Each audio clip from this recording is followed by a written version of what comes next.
Hello, friends, and welcome back to r/IDontWorkHereLady. And our first story is about a lady who thinks that OP is a surgeon and demands an urgent operation. Lady demands I operate on someone's senile dad. Heard a bunch of stories from here on YouTube? Reminded me of a story. First, some background. I was visiting a nursing home in the middle of BF Nowhere, Utah. I lived there for a few years. I was a college student studying programming a few cities away, and since I know my way around a computer tainted by a boomer's propensity for adware, I was often asked to take a look at PCs. I'm visiting my grandmother who can't really do much, and before I moved here, I lived majorly in California. Think a 19-year-old white girl in Raiders sweater and glasses, and definitely not a nurse or even anyone local. So the story goes, my grandma says she'd like to use Facebook more, but the community computer is very slow and the IT there is hard to reach, so there's nothing she can do.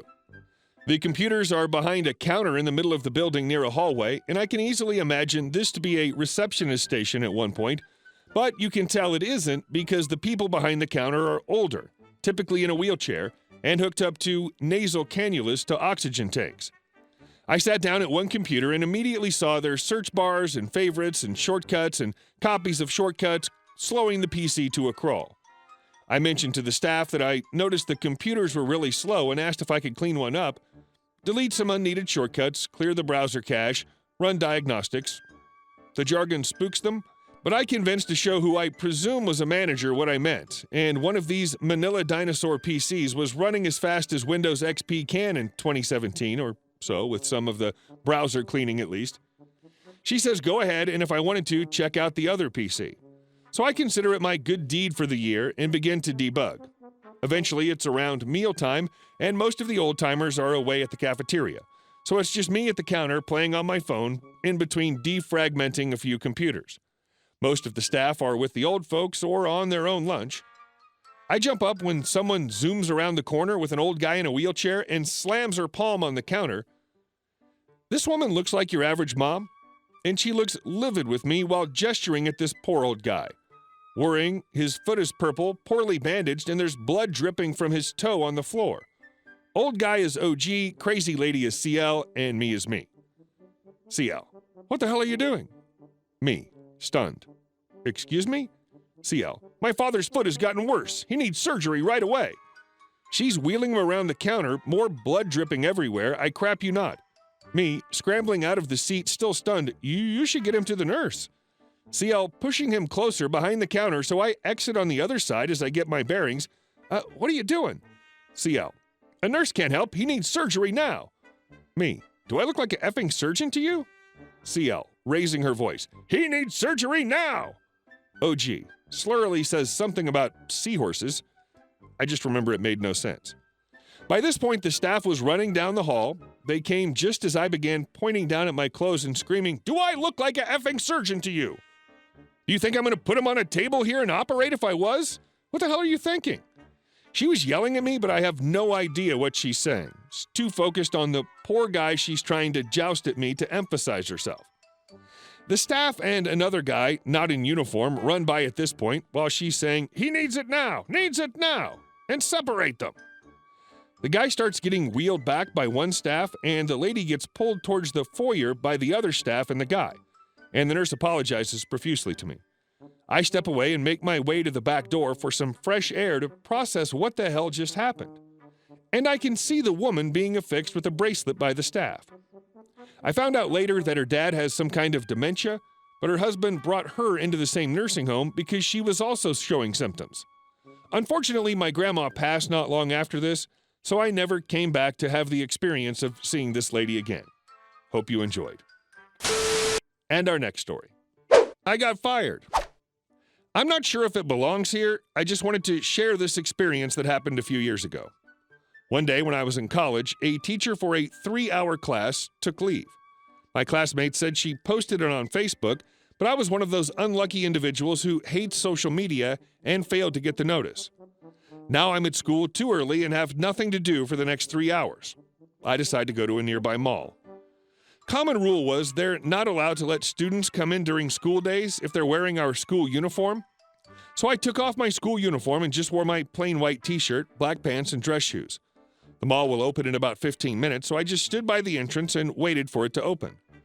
A guard approached me and told me that I could use the employee entrance.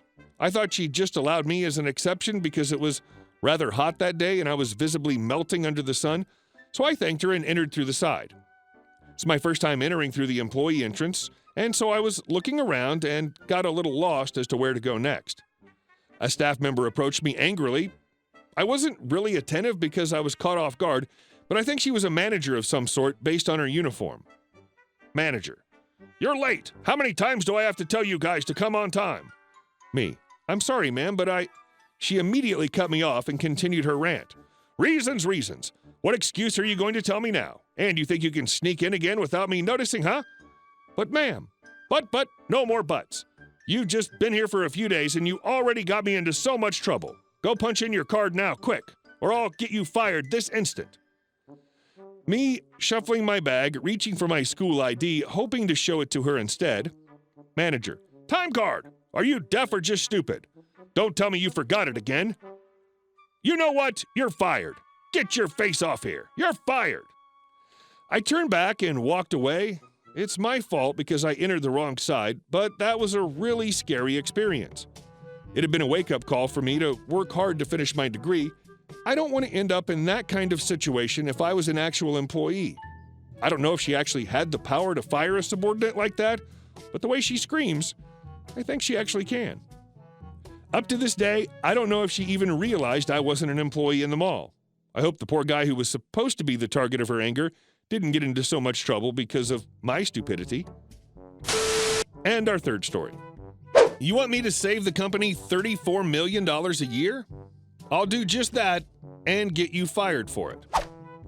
This is a story that's somewhat legendary around my mine site that I work at, and I think it belongs here. Skip down if you don't feel like reading. One of the big bosses, we'll call him BB, around the site decided to be a smartass one day and instructed someone a level below him, we'll call him AA, to save the mine $34 million a year. Here's what's important. BB said he didn't care how he did it, he just told AA to get it done, or else he'd make sure they'd lose their job. Now AA had been putting up with crap from this BB for the past few months. There's a code of conduct and responsibility that needs to be followed, and BB worked very hard to find his way through every loophole possible that stopped him from slacking off. This includes dumping a fair amount of extra work onto his employees. But the one in this tale of pro-revenge had it the worst. BB would constantly belittle AA on the mine radios, dump extra paperwork on him, including BB's own paperwork, make him drive other employees around the mine site when AA was already swamped with the extra paperwork, causing him to lag behind in his other duties that he was supposed to be doing. AA was no assistant. It wasn't his job to do BB's crap. And if he refused, BB technically could start the process of AA's termination through some bullcrap loophole. So here's where it gets interesting. After BB instructed AA to save the mine $34 million a year, AA figured out damn well that BB was trying to kiss the butt of the higher-ups and make himself look good. However, instead of doing the work himself, he's once again dumped it onto AA. And AA had had enough.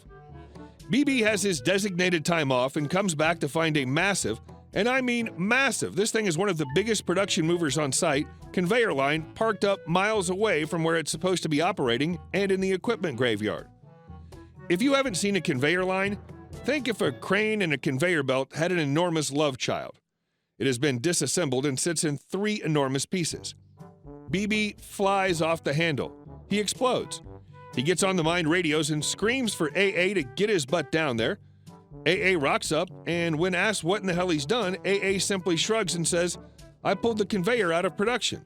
It saves you $34 million a year." No matter what BB argued or how much he threatened, AA simply said, "You told me to save $34 million a year. I did just that." No matter how much the mine would actually lose with this massive machine out of construction, AA did as he was told. Of course, the big bosses found out, and when they questioned BB about it, he pointed the blame at AA. Once again, AA stood his ground and said that he did as he was told. Once BB confirmed what he had instructed AA to do, it wasn't long before BB was sacked. He packed his stuff and walked out of the gate that same day. AA still happily remains stress-free and not to be effed with. Wow. Give half-assed instructions and get half-assed results. And our next story. I had my first IDWHL moment. Yesterday, I was browsing at a big box store while waiting for a prescription. I wandered over to the hair color aisle and was looking at the different colors, debating on switching up my hair color. Noticing a woman debating between two colors on a brand I knew that turned out really dark, I recommended she use the lighter of the two colors and told her they ran really dark. She was appreciative, as no woman wants a home hair color disaster. Just then, an older gentleman tapped me on the shoulder and asked where he could find mousse. I smiled and asked him what kind he needed. He had no clue. His wife just said mousse. Okay, no worries. I grabbed him mousse that I use and told him it was a good product and hoped she'd be happy with it. Then he asked about facial wipes. Since I wasn't doing anything besides waiting, I took him over to the cosmetics section and helped him find the facial wipes. At this point, my name was called over the speaker to come to pharmacy. I excused myself to go and told him I'm sorry, but my prescription is ready. He had a moment of realization. I didn't work there and apologized profusely and thanked me so much for my help. He had tears in his eyes, y'all. I asked him why he was crying, and he said his wife was just diagnosed with cancer and he was out of his element buying lady products. That my kindness to him was so unexpected and how grateful he was. I hugged him and said, it's the least I could do. And besides, he helped me pass the time waiting for my prescription. Just a story that shows not every customer that makes a mistake is going to be a jerk. He was the sweetest and most polite gentleman, and I truly enjoyed helping him, even if I didn't work there. Hey guys, thank you all for watching the video to the end, and I'll see you in the next one.